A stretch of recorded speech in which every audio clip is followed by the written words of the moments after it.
black market in Titanic artifacts could start a gold rush to plunder the ship. To Dr. Robert Ballard, it's a nightmare scenario. The Titanic is really a deep-sea museum with the doors wide open. There's no lock on the door and there's no guard. Ironically, much of today's fascination with the Titanic stems from Ballard's discovery of the shipwreck in 1985. Forward, wide.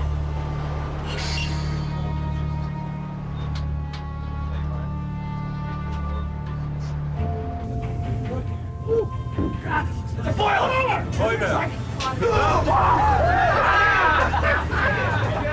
The boiler, for me, was the signature image that told us we'd found the Titanic. Get out! Do we have a Has Kathy got the champagne? Go around everybody out of the rack. Dude, and There were two people inside of me at that moment. A professional who was elated and happy and excited. Then there was the human inside of me. It was the exact opposite feeling.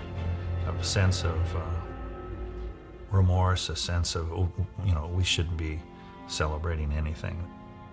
We're at the spot where this amazing tragedy, this amazing drama had unfolded.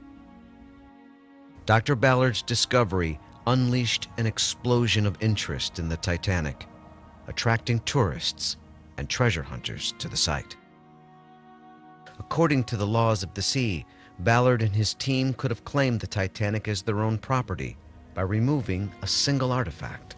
When we found the Titanic in 1985, it would not have been difficult at all to pick up something.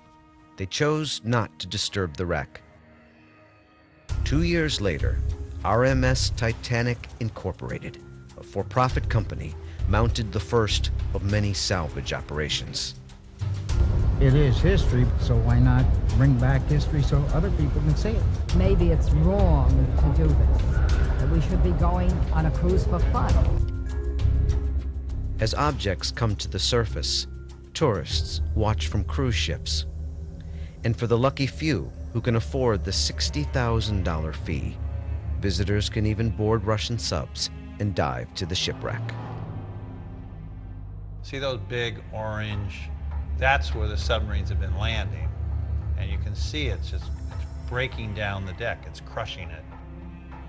When you see orange, that's a freshly exposed surface. And that's not natural, that's being done by the people coming and loving the thing to death. With no international agreements in place to protect the ship, Ballard sees dramatic changes since 1985. The Titanic is becoming a junkyard. You see big piles of chain and big bags, and there's a lot of trash down there. Up here, we're now going up, traversing the mast, and when we found it, it had a crow's nest.